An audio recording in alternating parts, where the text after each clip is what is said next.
ท่านกำลังฟังสถานีวิทยุกระจายเสียง FM 104.5 เมกะเฮิรตซ์ขอเจริญสุขญาติโยมท่านพุทธศาสนิกชนผู้ฟังทั้งหลายทุกท่านทุกคนวันนี้รายการธรรมะก่อนนอนณทางสถานีวิทยุ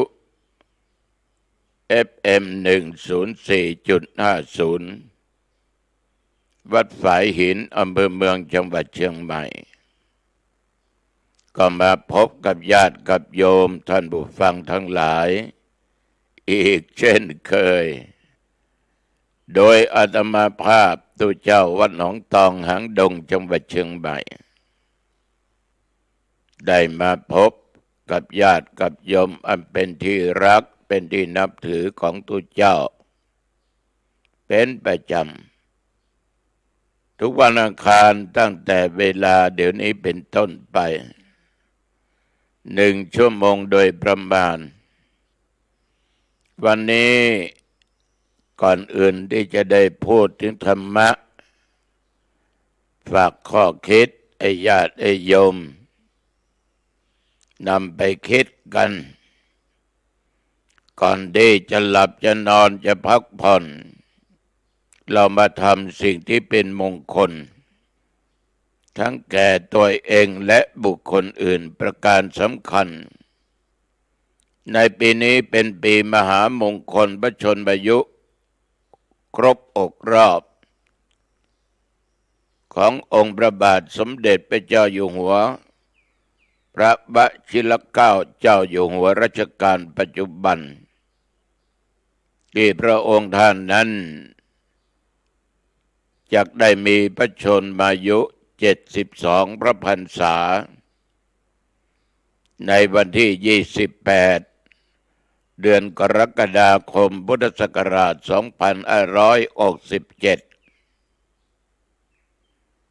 ตอนนี้ไปทุกครั้งในรายการธรรมะก่อนนอนธรรมาก็จะได้นำเอาบทสวดที่เป็นมงคลถวายพระพรชัยมงคลแด่พระบาทสมเด็จพระเจ้าอยู่หัว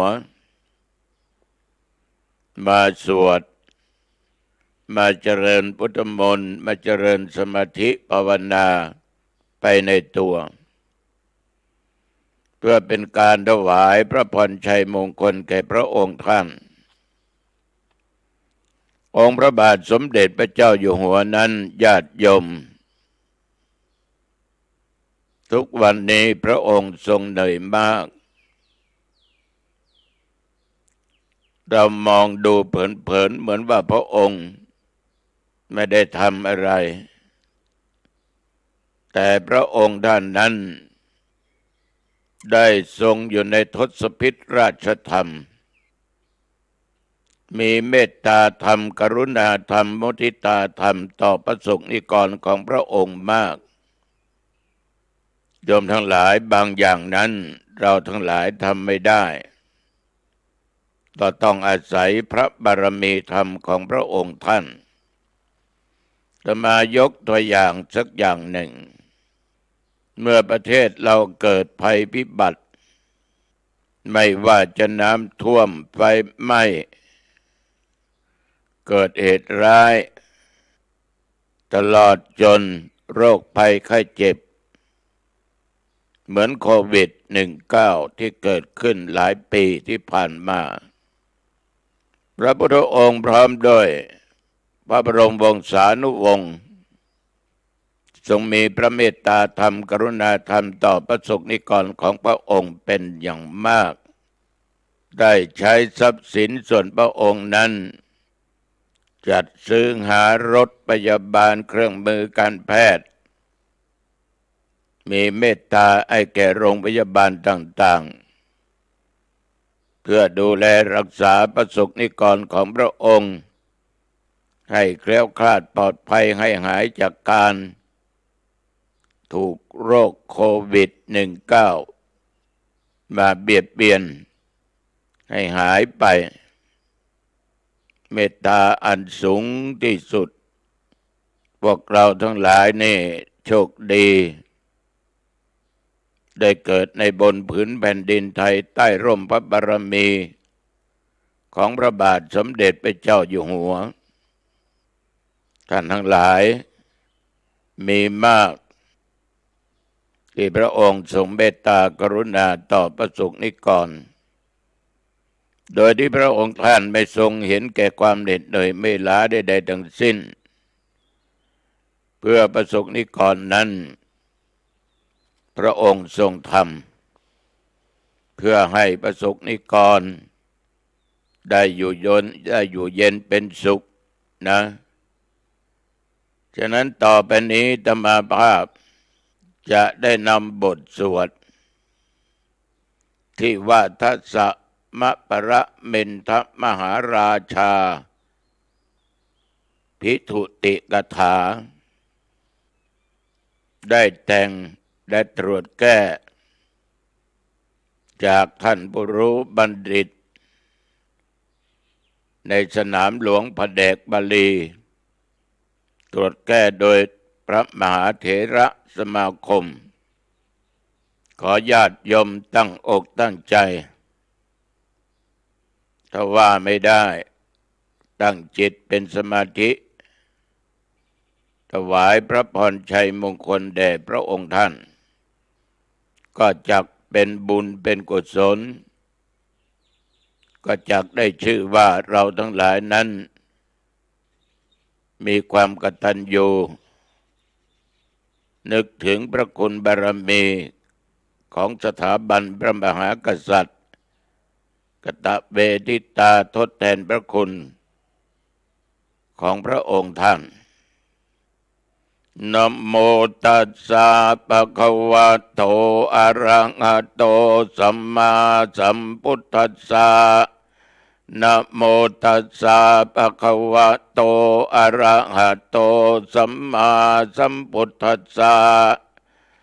นะโมตัสสะภะคะวะโตอะระหะโตสัมมาสัมพุทธัสสะพุทธังสรณังคัจฉามิธัมมังสรณังคัจฉามิสังฆังสรณังคัจฉามิทุติยัมปิพุทธังสรณังคัจฉามิทุติยัมปิธัมมังสรณังคัจฉามิทุติยัมปิสังฆังสรณังคัจฉามิตติยัมปิพุทธังสรณังคัจฉามิตติยัมปิธัมมังสรณังคัจฉามิตติยัมปิสังฆังสรณังคัจฉามิมหาวชิราลังการโนไทยานังธัมมาคติโยมหาปุญโยมหาเตโชกันติเมตตาทิธัมมิโกสัมพุทธามามะโกอาโกสาสนาสุปะธัมภโกทายารัต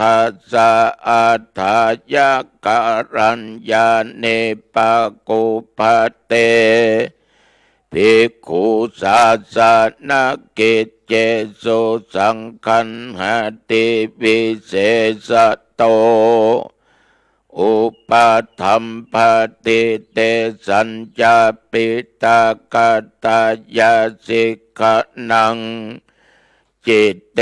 นะสาธุการายะราเทสัจฉันทะการิโนกาเรติบุติภาวายะรัตถสัจจปัจฉายะจาเอเตจัตตาภาลันเยสังกิตกะลาสุเจตสา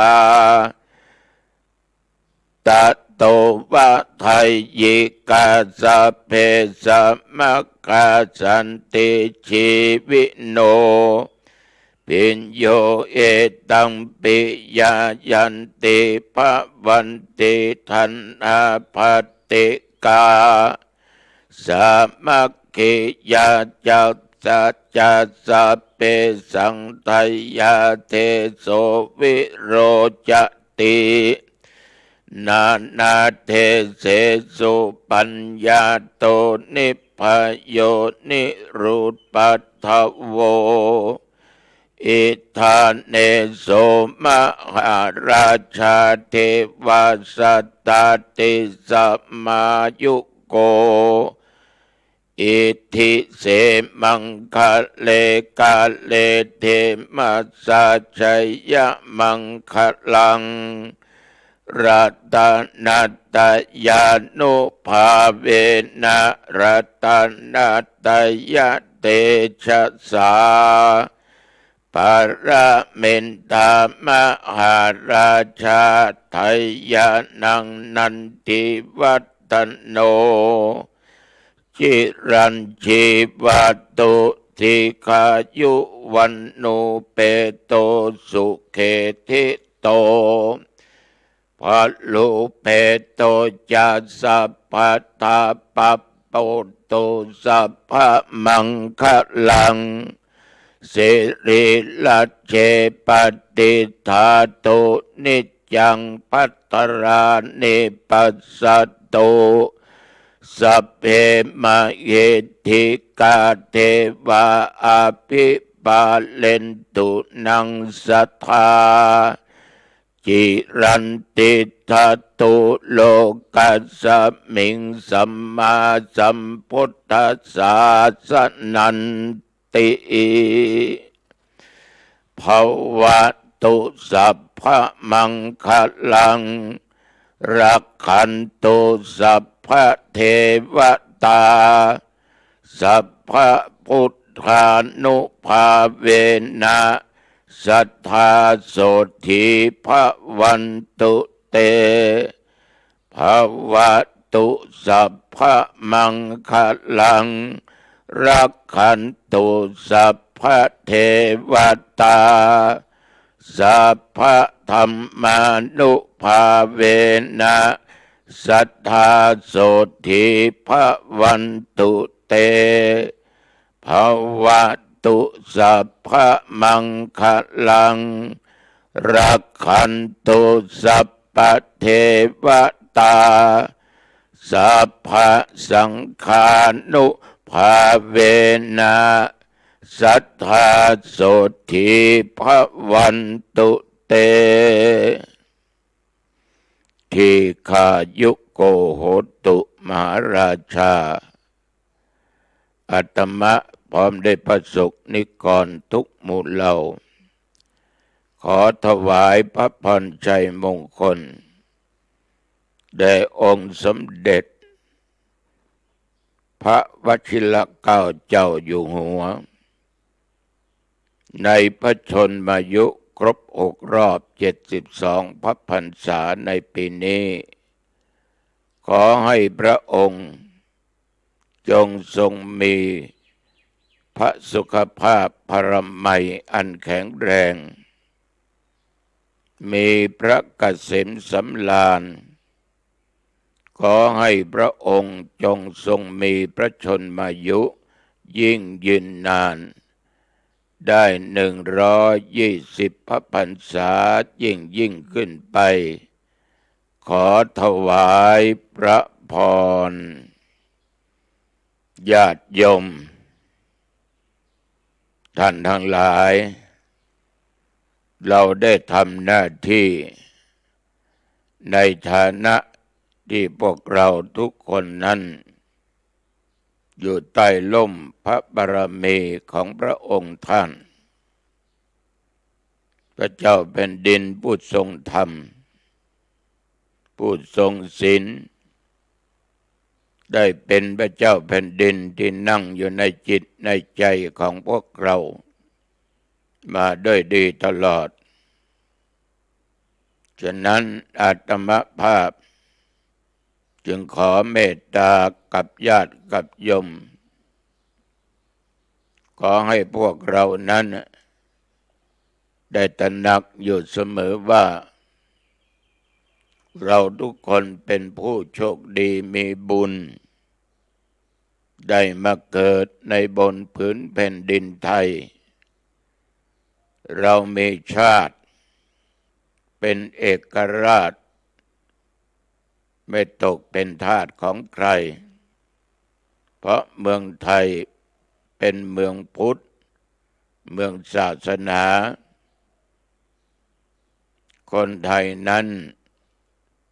รักผืนแผ่นดินมีศีลมีธรรมตั้งอยู่ในความสมัครสมานสามัคคีกันรู้จักให้อภัยซึ่งกันและกันไม่เบียดเบียนใครฉะนั้นแผ่นดินไทย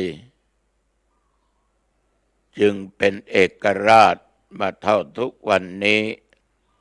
เรามีพระพุทธศาสนาศาสนาของพระพุทธเจ้าเรามีพระธรรมคำสอนของพระบรมศาสดาทรงสอนให้ละความชั่วให้ทำความดีทั้งทางกายทางวาจาด้านจิตใจเรามีศีลเป็นข้อห้ามเป็นฐานที่มั่นคงฉะนั้นเราทุกคนนั้นจะนับถือศาสนาใดๆก็ตามแต่พุทธศาสนานี้เป็นศาสนาที่เราทุกคนให้ความเคารพให้การศึกษาให้การเล่าเรียนให้การนำปฏิบัติในชีวิตประจำวันอยู่ตลอดโยมจะนับถือศาสนาอะไรอะไรก็ตามโยมก็มีศาสนคำสอนจากศาสนานั้นๆก็สอนให้เป็นคนดีประการสำคัญเรามีสถาบันพระมหากษัตริย์ซึ่งพระมหากษัตริย์นั้นทุกพระองค์ทรงเป็นพุทธมามกะตั้งอยู่ในทศพิธราชธรรมทรงมีธรรมทรงมีศีลทรงปฏิบัติธรรมมาด้วยดีตลอดพระมหากษัตริย์ท่านทั้งหลายท่านทรงธรรมฉะนั้นพวกเราจึงอยู่ด้วยกันร่มเย็นเป็นสุขฉันพี่ฉันน้องถึงบางครั้งอาจจะมีการขัดแย้งกันก็ตามแต่เราก็อยู่กันได้โดยหลักธรรมโดยพระเมตตาธรรมกรุณาธรรม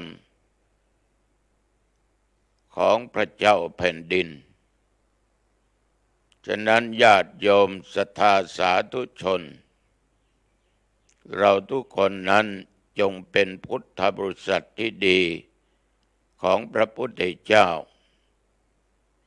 จงเป็นประสบนิกรที่ดีของพระบาทสมเด็จพระเจ้าอยู่หัวญาติโยมธรรมะในทางพุทธศาสนานั้นได้สอนให้เราทำทุกสิ่งทุกอย่างเป็นขั้นเป็นตอนเหมือนมีธรรมข้อหนึ่งที่เรียกว่าอนุบุพพิกถาซึ่งพระพุทธองค์นั้นทรงแสดงโปรดแก่ภิกษุทั้งหลายเมื่อครั้งยังมีพระชนมายุอยู่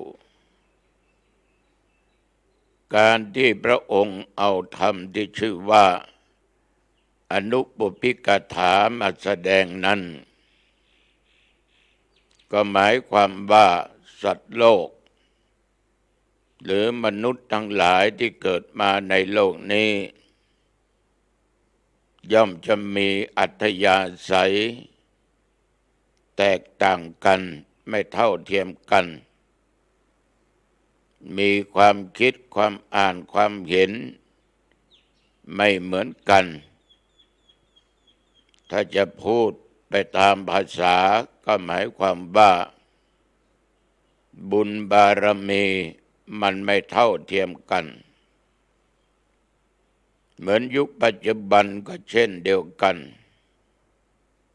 เราจะเห็นได้ว่าบางคนนับถือศาสนายกตัวอย่างศาสนาพุทธบางคนยังไม่รู้จักว่าคำว่าบุญคืออะไรคำว่าบาปคืออะไรบุญและบาปนั้นเกิดมาจากเหตุอะไร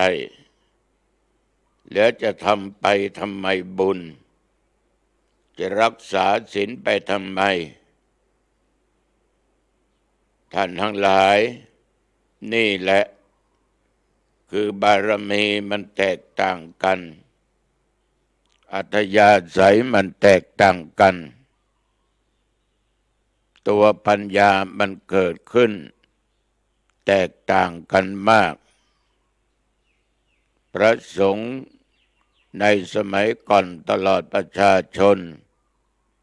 มันก็มีความคิดมีบารมีแตกต่างกันองค์สมเด็จพระสัมมาสัมพุทธเจ้าจึงได้นำเอาอนุบุพพิกถาซึ่งแปลว่าเป็นการเทศนาธรรมแสดงไปโดยลำดับเพื่อเป็นการฟอกการขัดสีอัธยาศัยของสัตว์ของมนุษย์ไปทีละนิดละหน่อยทำความสะอาดไปทีละขั้นให้หมดไปทีละขั้นก็เรียกว่าทำจากง่ายๆไปถึงหายากเพื่ออะไรโยมเพื่อเตรียมจิตใจของผู้ฟังให้พร้อมที่จะรับฟังธรรมะชั้นสูงขึ้นไป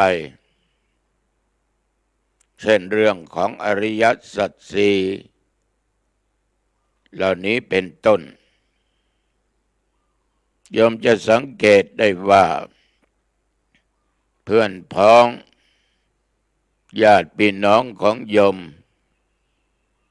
แม้แต่เราอยู่ในครอบครัวกันอัธยาศัยนั้นแตกต่างกันเยอะเท่าที่อาตมาภาพได้ยินได้ฟังได้รู้บางคนก็บอกว่าไม่รู้จะทำไปทำไมทำบุญมันจะมีจริงหรือมีไม่มีก็ไม่รู้นรกสวรรค์จะมีหรือเปล่าก็ไม่รู้บาปบุญจะมีจริงหรือไม่ก็เลยกลับกลายเป็นคนมีจิตใจอัธยาศัยลังเลจะทำก็เสียดายจะไม่ทำก็ไม่เหมือนเขาเหมือนโยมฟังอาตมภาพพูดธรรมะรายการธรรมะก่อนนอนท่านทั้งหลายก็นำไปพูดต่อให้โยมคนอื่นฟังบอกว่าเนี้ยก่อนจะหลับจะนอนฟังตุเจ้าหนองตองหางดงเชียงใหม่ท่านให้ธรรมะในรายการธรรมะก่อนนอนมันเงียบมันสงัดดีญาติโยมคงได้รับคำตอบจากบางคนว่าดึกแล้วจะไปฟังมันทำไมนอนหลับสบายดีกว่าไม่ต้องฟัง ไม่ได้เห็นได้ประโยชน์อะไรเงินก็ไม่ได้บุญจริงหรือเปล่าก็ไม่รู้ไม่ต้องฟังไอ้พระเดี๋ยวนี้ไม่รู้จักเวลานี่ดึกแล้วยังมาบอกธรรมะเทศธรรมะให้ญาติให้โยมฟังอีกตัวเจ้าเดี๋ยวนี้ไม่รู้จักการเวลาพูดอะไรเขาก็ไม่ฟังก็แสดงว่าอัธยาศัยของเขานั้นมันแน่นหนาไปด้วยตัวกิเลสตัวตัณหาบางคนยังพูดว่าเฮ้ยนอนกับเมียกูดีกว่าอยู่กับผัวกูดีกว่า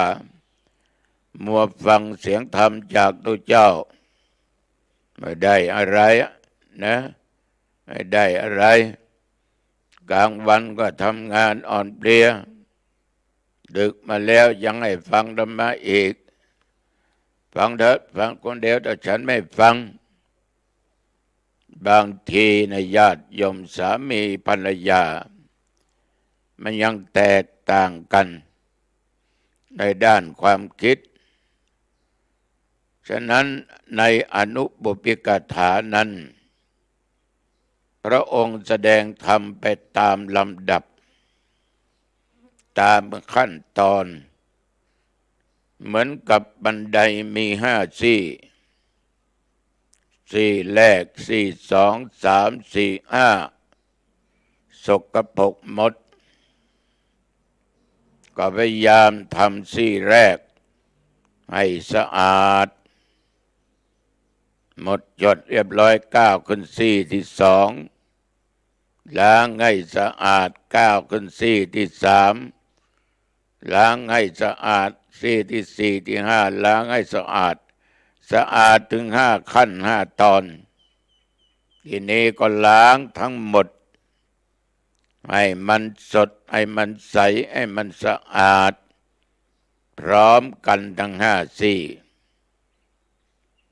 ญาติโยมธรรมะในอนุปุพกถาที่จะพูดง่ายที่สุด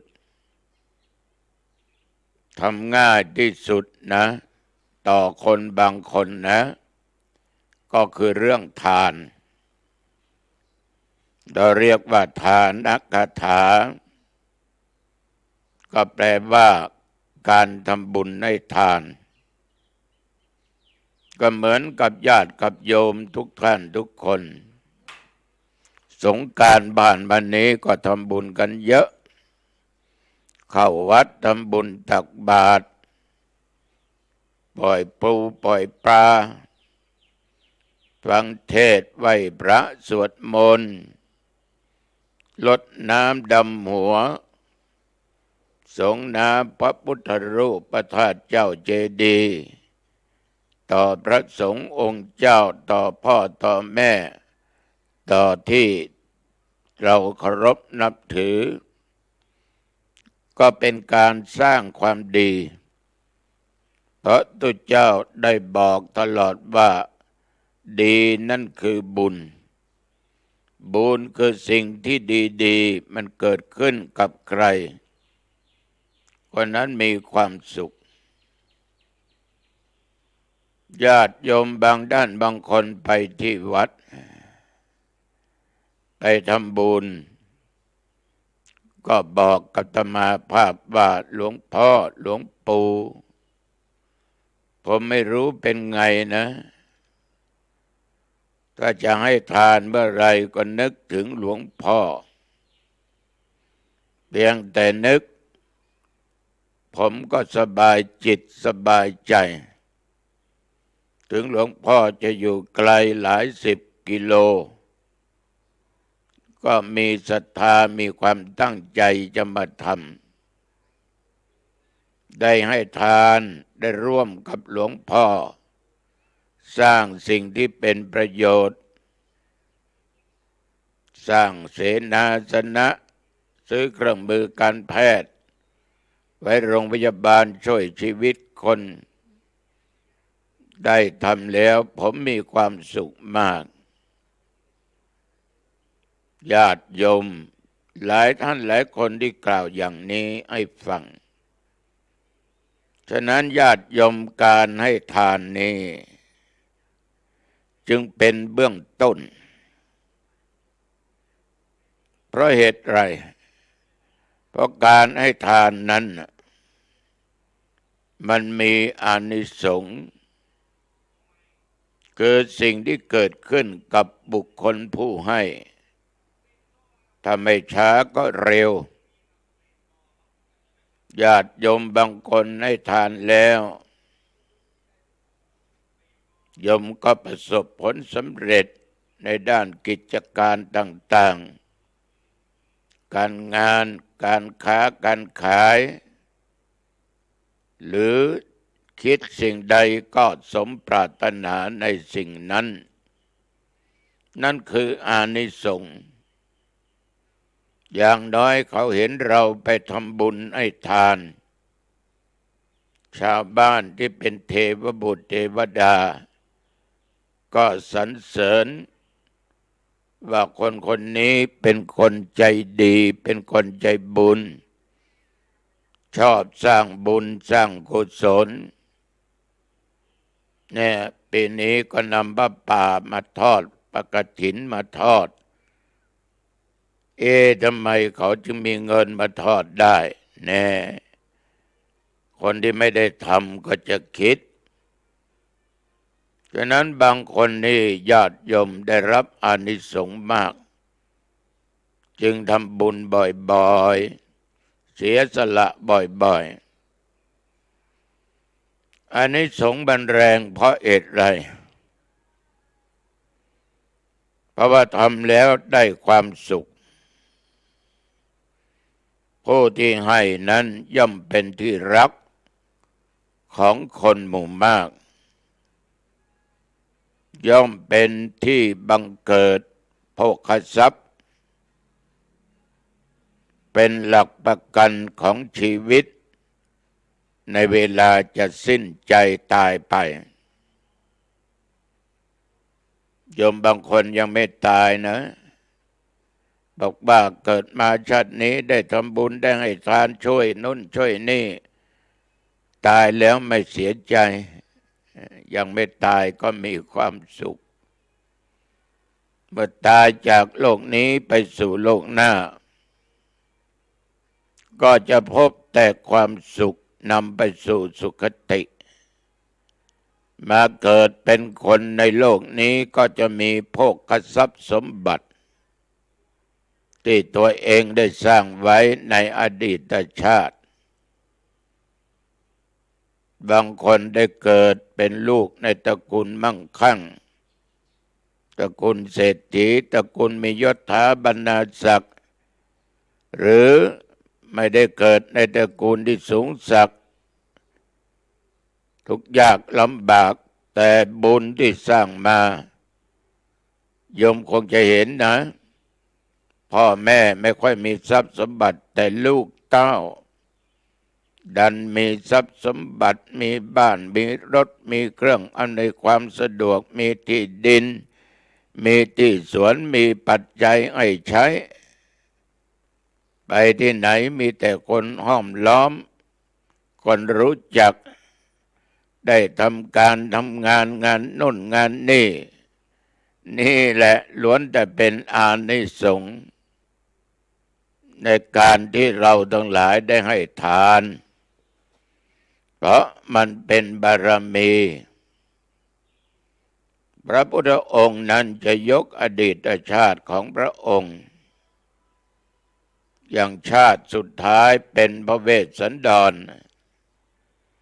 ญาติโยมทั้งหลายพระเวสสันดรได้ให้ทานนะหนึ่งช้างที่ชื่อว่าปัจจัยนาเคนให้ทานแก่พราหมณ์ที่มาขอจากเมืองกริงกราชสองเครื่องนุ่งเครื่องย่องแก้วแหวนเงินทอง ที่เป็นโอรสอยู่ก็มอบให้แก่นางนาฏสนมพี่เลี้ยงขนาดนางทั้งหลายนั้นไปบอกพระเจ้าสนใจเอามาคืนให้หมดแต่ว่าท่านทั้งหลายพระเวสสันดรนี้ไม่เอายังให้ทานมากกว่านั้นจนชาวบ้านชาวสีพีเดือดร้อนขับไล่ไสส่งขนาดจะออกจากเมืองนะโยมนะยังได้ทานอีกเขาเรียกว่าสัตตทานคือทานอันยิ่งใหญ่อย่างละ700ราชรถม้าเทียมราชรถปลดไปให้เป็นทานหมดสี่พ่อแม่ลูกเวสสันดรเจ้านางมัทธีเจ้าชลีกันหาเดินขนาดไปบวชอยู่ในป่าเขาวงกฏพราหมณ์ผู้เฒ่าเข้าไปขอเอาเจ้าชลีกันหาพระเวสสันดรก็ให้ทานพระนางมัทสีเป็นเมียสุดที่รักพระอินทร์แปลงกายเป็นพราหมณ์เข้าไปขอพระเวสสันดรก็ให้ทานแล้วมีความสุขแม้แต่อวัยวะแม้แต่เลือดแต่เนื้อแม้แต่ชีวิตก็จะให้แล้วมีความสุขในที่สุดกับชาติมาเกิดเป็นพระพุทธเจ้าจนได้เป็นสัพพัญญูดับขันธ์ปรินิพพานแล้วไม่ต้องมาวนเวียนว่ายตายเกิดในโลกสงสารไม่ต้องทุกข์ไม่ต้องอะไรใดๆทั้งสิ้นนี่เป็นอานิสงส์เป็นเหตุอัศจรรย์ยิ่งฉะนั้นคนเราเกิดมาชาตินี้ความเป็นอยู่เลยแตกต่างกันรูปร่างเรือนร่างแตกต่างกันทั้งที่เป็นคนอย่างเดียวกันเพราะว่ามันสร้างไม่เท่าเดียวกันบางคนให้ทานยังไม่พอก็รักษาศีลอีกบางคนเกิดมามีสติปัญญาเพราะอดีตชาติทานศีลภาวนานี่ญาติโยมมันเป็นอานิสงส์การให้ทานนั้นบุคคลให้มีความสุขบุคคลที่ได้รับก็มีความสุขเหมือนกับอาคารที่วัดหนองตองโยมแม่วันนีปฐมอดิไสยได้สร้างไว้กับวัดหนองตองมีครั้งหนึ่งได้ไปนั่งคุยกับโยมแม่ก็ถามว่าครูบามีอะไรก็บอกว่าแม่อยากได้อาคารสักหลังหนึ่งไว้สอบธรรมศึกษาแก่เน้นแก่เยาวชนอาตมาพูดว่าถ้าบุญอาตมามีแม่คงไปสร้างถ้าบุญแม่จะได้สร้างก็คงไปบอกสร้างกับอาตมาภาพไม่ถึงเดือนแม่วันนี้ปฐมอดิไสย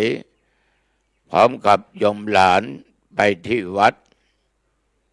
เวลาขณะนั้นญาติโยมอาตมาภาพเป็นประธานเปิดสอบธรรมสนามหลวงที่วัดกำแพงงามเนนที่อยู่วัดก็โทรบอกว่ามีโยมผู้หญิงเฒ่าแก่คนหนึ่งผมขาวมาที่วัด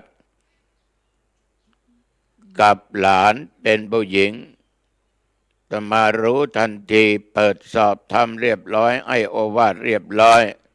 ก็รีบกลับไปวัดไปถึงก็เจอกับโยมแม่ก็ถามว่าครูบาจะสร้างอาคารไว้รองรับสอบปริยัติธรรม ธรรมศึกษาตรงไหนอาตมาก็ชี้ไปที่สร้างปัจจุบันอาคารปัจจุบันนี่แหละที่ญาติโยมไปพบไปปะอาตมาภาพไปทำบุญร่วมอาตมาภาพอาคาร2 ชั้นแม่ก็บอกว่าแม่จะสร้างตรงนี้นะ เปิดจองเหรียญครูบาโสภาสังฆราชารูปแรกของญาติโยมทิศตะวันตกมันจดตรอกทิศตะวันออกจดบ้านโยมอีก เขา หนึ่งความงาม แม่ก็เลยบอกว่าอีก2 วันจะให้ช่างนี่มาวัดมาลงผังแล้วโอ้ญาติโยมอาตมาก็ดีใจโยมแม่มีความสุขยิ้มตกเย็นมาโยมแม่กลับตัวเจ้าหนองตองก็ประกาศเสียงตามสายว่าญาติโยมพี่น้องบ้านหนองตองอาตมามีเรื่องที่จะประชุมปรึกษาด่วนมากเวลาขณะนั้นทุ่มกว่า2 ทุ่มญาติโยมก็มานึกว่าเกิดเหตุร้ายกับเจ้าอาวาสมาประชุมกันอาตมาก็ชี้แนะชี้นำว่าเดี๋ยวนี้มีโยมแม่วันนี้ปฐมอดิศัยจะสร้างอาคารที่นี้แต่ที่นั้นยังไม่ได้เป็นของเราเป็นของโยมศรัทธาอยู่ถึง2 แปลงแปลงหนึ่งเขาจะเอา200,000อีกแปลงหนึ่งจะเอา300,000ตังเราก็ไม่มีแล้วท่านจะมาสร้างจะวางผังอีก2 วันข้างหน้าศรัทธาวัดหนองตองก็ช่วยกันตามฐานะ100เป็นพันก็มีได้เงินอยู่100,000 กว่าบาทเวลานั้นญาติโยมยังขาดไปอีก300,000 กว่าตื่นเช้ามาเหลือเวลาอีกวันกับคืนที่ช่างจะมาหลังวัดมาลงผังสร้างอาคารตื่นเช้ามาก็เรียกเจ้าของที่มาคุยตกลงขายแน่แต่ท่านเอาก็จะขายก็เลยซื้อยังมีตังค์100,000 กว่าก็โทรไปหาคุณโยมที่กรุงเทพว่าเดี๋ยวนี้มีโยมจะมาสร้างอาคารถวายให้แต่ไม่มีที่มิงแต่เขาจะขายให้200,000 300,000รวมเป็น500,000 บาทมีเงินอยู่นี่100,000 กว่าคุณโยมก็รับปากไว้ได้ไม่มีปัญหาหลวงพ่อ4-5 วันนี้จะนำปัจจัยไปถวายโอ้อาตมาดีใจพระโยมที่ให้ก็ดีใจ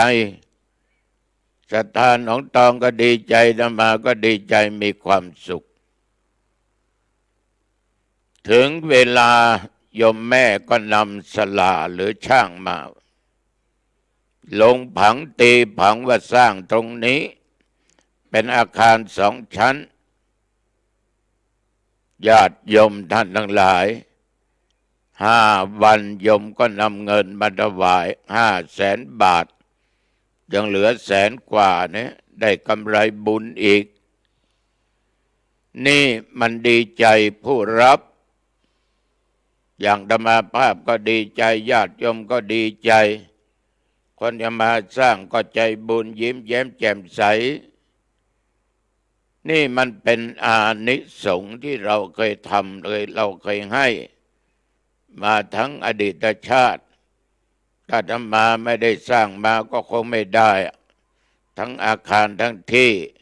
ไม่ได้ทั้งเงินเราได้สร้างร่วมกันมาด้วยจิตใจอันใสบริสุทธิ์ไม่มีอะไรอะไรมาแอบแฝง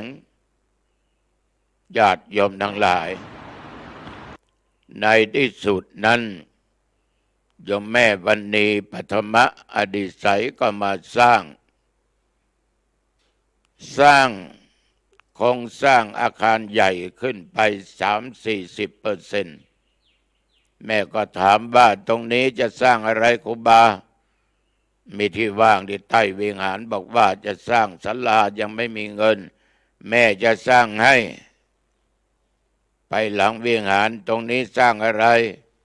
ก็จะสร้างหอฉันหรือโรงครัวแม่จะสร้างให้รวมแล้ว3 หลังเป็นเงินอยู่7 ล้านบาทในสมัยนั้น1 ปีเสร็จเรียบร้อยญาติโยมก็เรียกว่าเราขนขัวขึ้นอยู่ก็แล้วกัน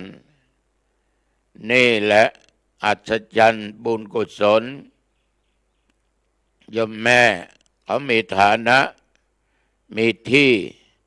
มีเงินเพราะท่านได้ทำมาชาตินี้สร้างมานั้น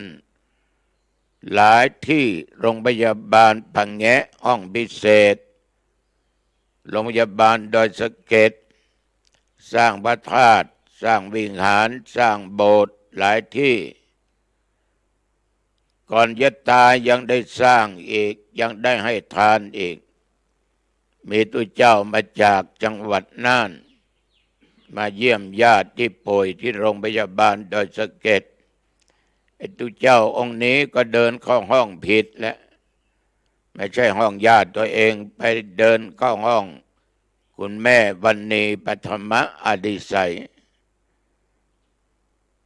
อาตมาเยี่ยมญาติแต่ไม่รู้เข้ามานี่ได้ยังไง ท่านอยู่ที่ไหนอยู่วัดนั้นอำเภอนั้นจังหวัดนั้นท่านกำลังจะสร้างอะไรล่ะที่วัดอาตมาจะสร้างธาตุแม่ยังไม่มีทุนเลยแม่รับ3 ล้านบาทตัวเจ้าองค์นั้นก็สบายไปนั่นแหละจะมาเยี่ยมญาติแต่ดันเข้าห้องผิดญาติโยมลองคิดดูบุญกุศลที่สร้างนั้นน่ะมันยิ่งใหญ่ขนาดไหนพระเวสสันดรได้ให้ทานเป็นการสร้างบารมีคือทานะบารมีในที่สุดเป็นเจ้าชายสิทธัตถะออกบวชได้มีวิริยะอุตสาหะบำเพ็ญเพียร6 ปีออกพรรษาพระชนมายุได้35ได้ตรัสรู้สิ่งที่เป็นจริงอริยสัจ 4รู้ทุกข์รู้เหตุเกิดทุกข์รู้ทางดับทุกข์และรู้หนทางความดับทุกข์นี่เป็นอานิสงส์พระพุทธองค์แสดงไปตามขั้นตอนในอนุบุพพิกถาเรื่องทานเป็นเรื่องแรกเพราะทานนั้นเป็นการกำจัดความตนีขี้เหนียวหวงแหนยึดมั่นอุปทานว่าเป็นของกูตายแล้วทุกสิ่งทุกอย่างเอาไปกับกูไม่ได้แม้แต่สักอย่างขนาดเขาเอาใส่ปากให้ก็ยังเอาออกใส่ถุงเสื้อถุงกางเกงก็ยังเอาออกตอนคนเฒ่าใกล้จะตายแม่พ่อตังมีในกระเป๋านะแม่นะในกระเป๋านะพ่อนะเอาไว้ใช้จ่ายชาติหน้านะแม่นะพ่อนะให้แล้วใส่แล้วไปไหนไม่ไปไหนนั่งเฝ้าดูนั่นแหละอย่าไปที่อื่นก็กลัวเขาเอาไปพอแม่ตายหมดลมหายใจนี่ของกู2,000 3,000 3,000 4,000ของกูไอ้นั่นเป็นของมึงเนี่ยจะเอาออกผิดถุงก็ไม่ได้เดี๋ยวก็จะมีเรื่องอีกนี่คนเป็นหลอกคนตายมีชีวิตไม่เคยไม่เคยเลี้ยงดูฉะนั้นญาติโยมต้องสร้างเอง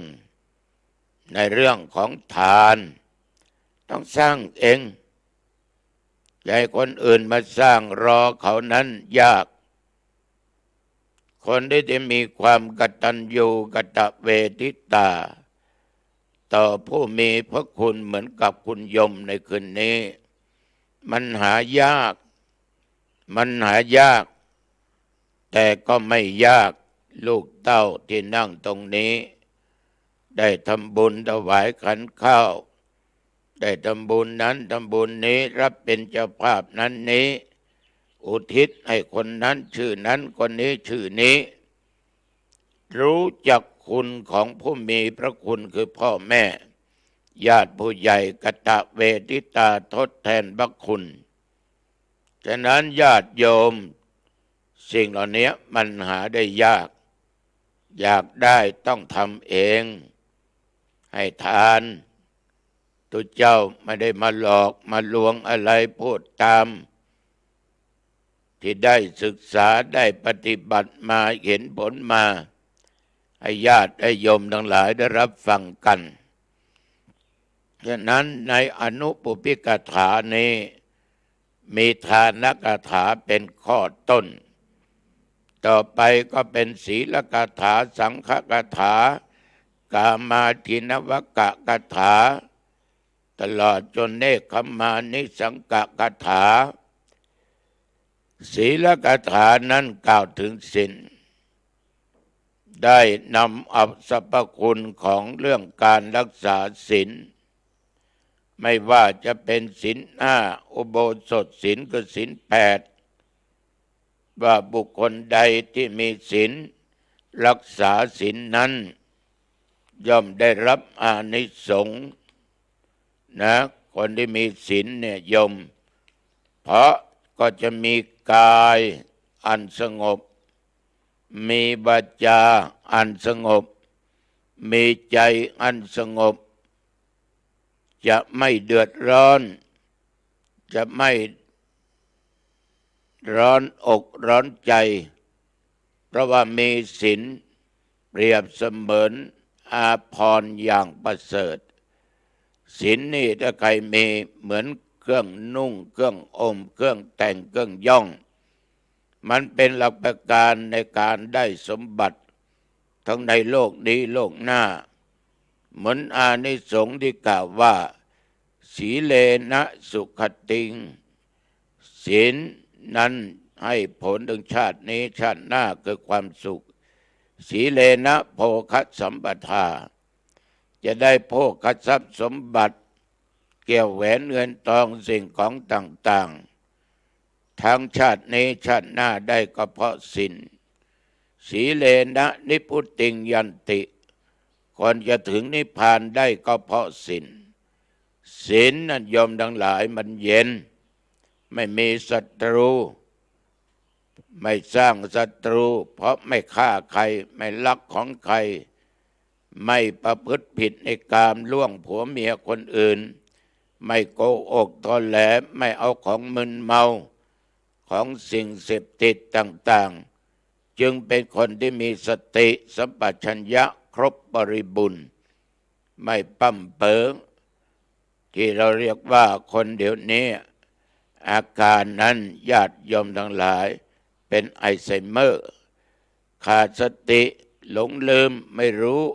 อันไหนเป็นอันไหนฉะนั้นศีลเนี่ยทำให้จิตใจไม่ต้องเร่าร้อนก็พรรณนาถึงอานิสงส์ของศีลแต่มาจะนำมาเล่าก็กลัวเวลาเนี่ยมันไม่พอแต่เล่าโดยย่อก็ได้มีพ่อค้าสำเภา500 คน700 คนขอโทษลงไปค้าต่างบ้านต่างเมืองสำเภานั้นมีคน700 คนออกในมหาสมุทรหรือทะเลไปได้วัน2 วันเกิดพายุใหญ่น้ำนองเรือสำเภานั้นก็จมลงใน699 คนนั้นเดือดร้อนกลัวตายดิ้นทุรนทุรายบ้างก็กระโดดว่ายน้ำจมน้ำถูกจระเข้งาบไปกินมีคนหนึ่งญาติโยมนั่งนิ่งไม่แสดงอาการอะไรเขาทั้งหลายก็มาถามว่าทำไมไม่กลัวตายเลยชายคนนั้นตอบว่าไม่กลัวเพราะมันจะต้องตายอยู่แล้วแต่ว่าก่อนจะมาข้าได้ไหว้พระสวดมนต์ข้าได้ตั้งสัจจะรักษาศีล 5 ฉะนั้นข้าตายไปคงไปเกิดบนสวรรค์เป็นเทวบุตรเป็นเทวดาเขาทั้ง